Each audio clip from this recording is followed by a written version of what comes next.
Greetings everybody, I am Batman. But until my fraudulent identification papers come in the mail, in the meantime I still have to be Solidus-Skully, and welcome you back to Batman Arkham Asylum.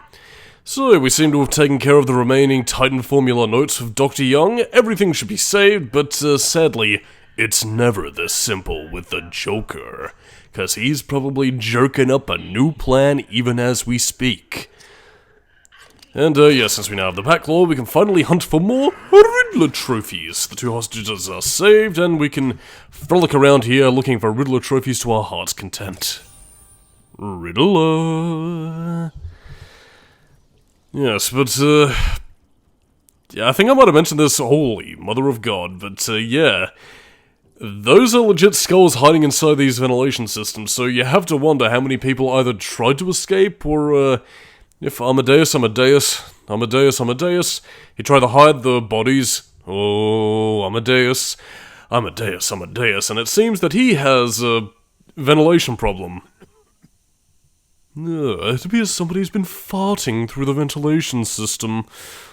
No! Let's get a good whiff of that stinky-ass gas. Oh man, Batman's gonna be tripping tonight. But anyway, we've got more important things to do, so let us return to the main hall. Wayne Manor, huh? How curious. Oh, it seems we can't go back. Well, anyway, now that we're home, maybe we can call the butler Alfred, have some, lovely lunch. Oh, and the vent's gone.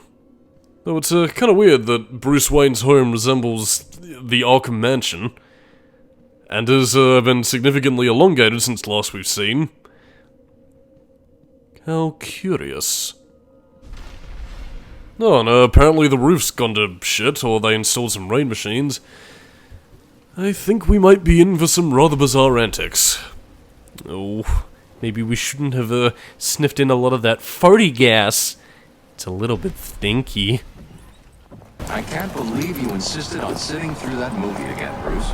Come on, we'll be late for Alfred. I'm sorry, Daddy. Go easy on him, Tom. He loved it so. Alfred will wait. Keep up, Bruce.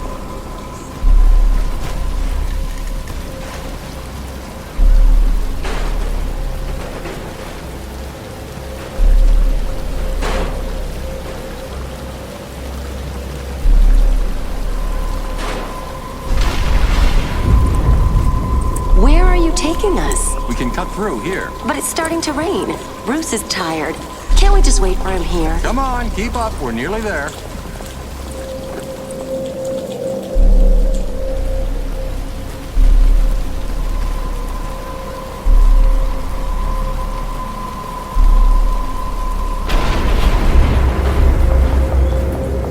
Hold it there, man. Please, there's no need for this. Stay where you are. I'll shoot. I'll give you whatever you want. Tom!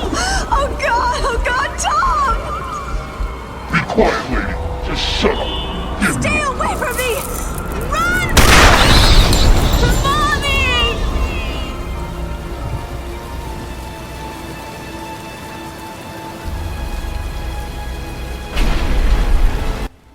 And thus, Bruce Wayne died. And from his ashes, the Batman was born. But yeah, this is pretty much our obligatory Batman origin story, at least with the Arkhamverse. By the way, there is actually a glitch where you can walk all over the bodies of Martha and Thomas Wayne, which happened on one of my first playthroughs of Arkham Asylum, which kind of shit on the mood a little bit, but to kind of make up for that, look, camera angle. Gotta make it cinematic. Kid Bruce, walking away.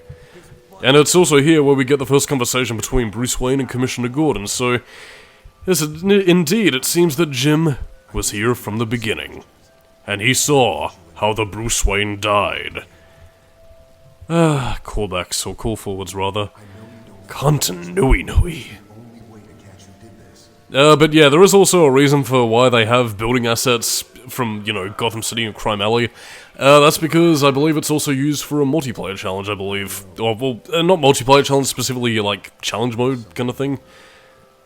At least I think, I can't quite remember. I'll probably have to record something or other, a bit of that.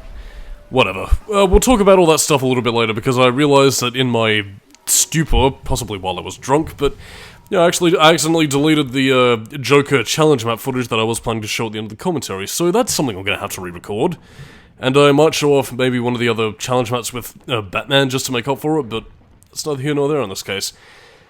Anyway, it seems we are back in Scarecrow's world. Yes, that, you know, adorable public television children's series. Yes, run around this fanciful playground before getting killed and injected with fear gas. Truly, an entertainment for all ages. But there is a bit of a reason why you want to be careful in this world, and that's because of this. There you are.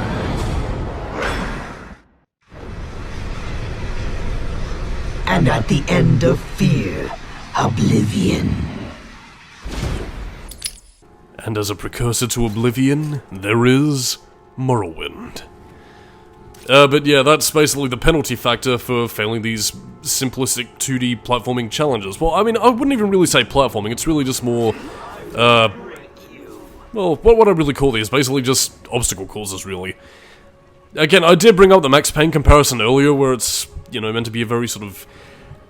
I mean, I wouldn't say it's quite as subtle or as impactful as a lot of what the Max Payne stuff was, you know, for their nightmare sequences, but I do think it works for, you know, relatively what is meant to be the progression in terms of Scarecrow's fear gas. Like, again, if you remember back to the first one, it was pretty much playing upon Bruce's fears of failing his friends. Here we get to the deeper core of Bruce's fears, again, of losing his parents and, you know, cutting deep within the trauma that lies within him. And as for, you know, the typical rule of 3 video game trifecta, well, let's just say that things become a little bit more heavy metal. Yes. Yeah. And also we're fighting skeletons. Or that might just be detective mode, playing tricks on Brucey boy? And yes, we became the Scarecrow. Whoa. That being said though, like, beforehand I was willing to cut some of these sections a little bit of slack for being fun, albeit brief, but there are some sections, as you're going to be seeing shortly thereafter, where I actually happen to die, that, yeah, some of which I'm willing to call bullshit on, particularly this next death coming up in, well, just about a few seconds really. So here I am, I'm waiting patiently, and yet for some bizarre fucking reason, even though I'm completely hidden by cover, this shit happens.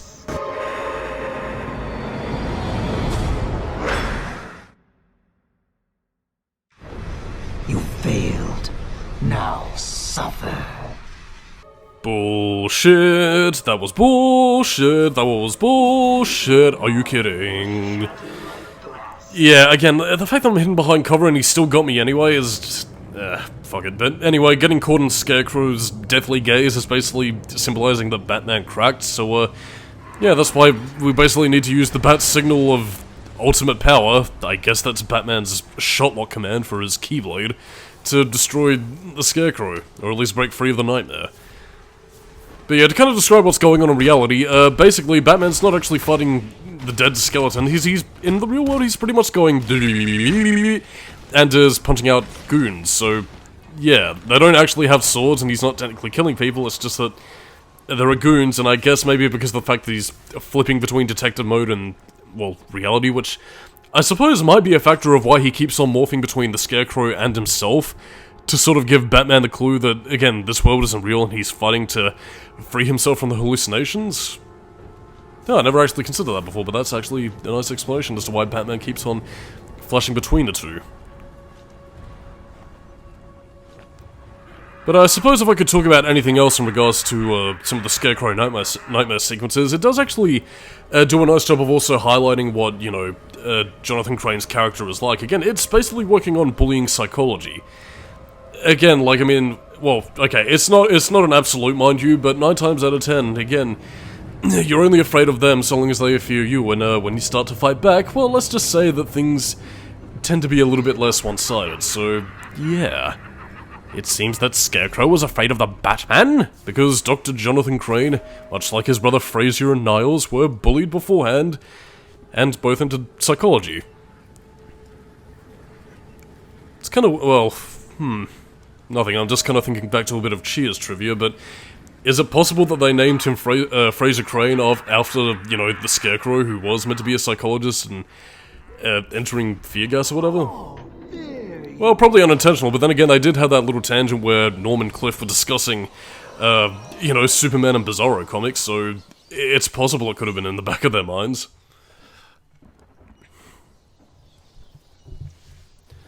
Yes, but it appears we have returned to the place where all bats reside, the Belfry.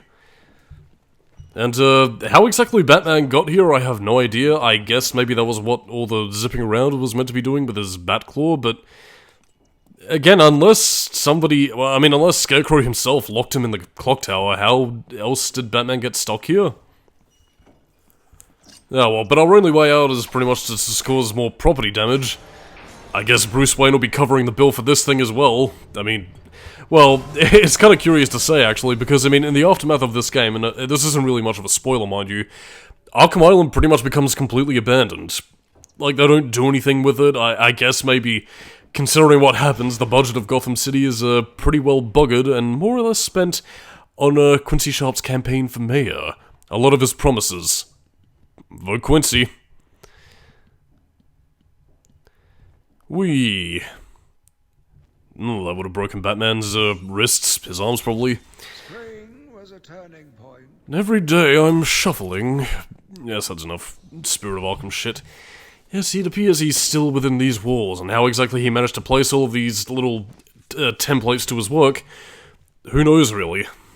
Perhaps it seems he was very familiar with the layout of this place, to a degree where only he would know where to put them.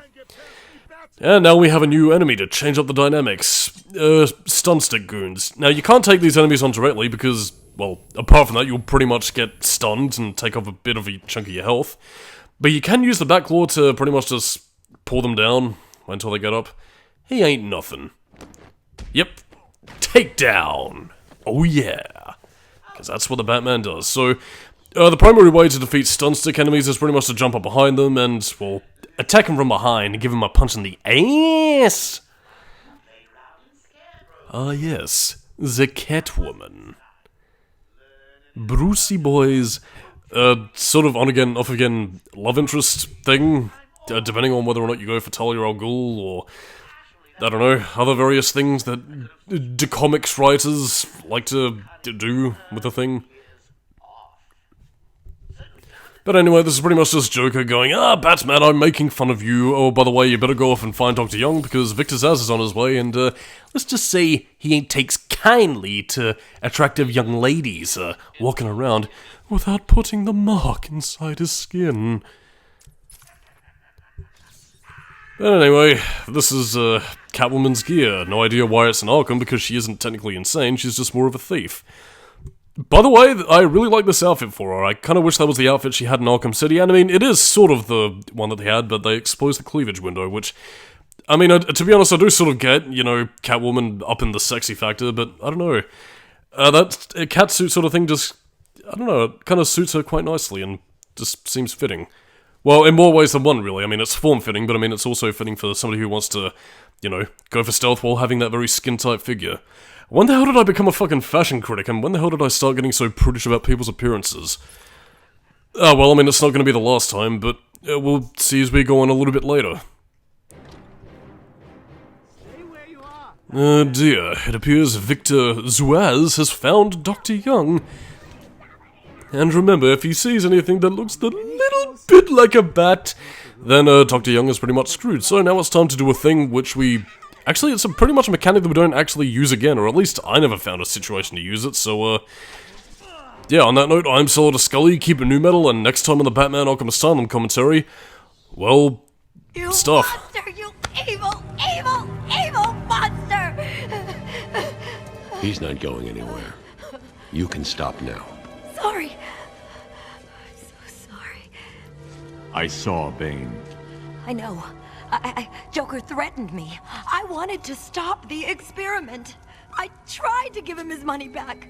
Joker doesn't take no for an answer. He wants an army, a horrible twisted force to destroy Gotham, but he couldn't do it without the formula.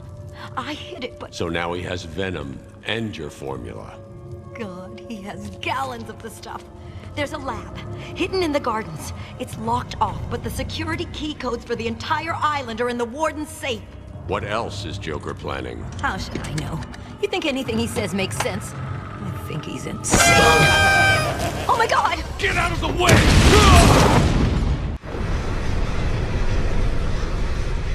Now madness takes you forever.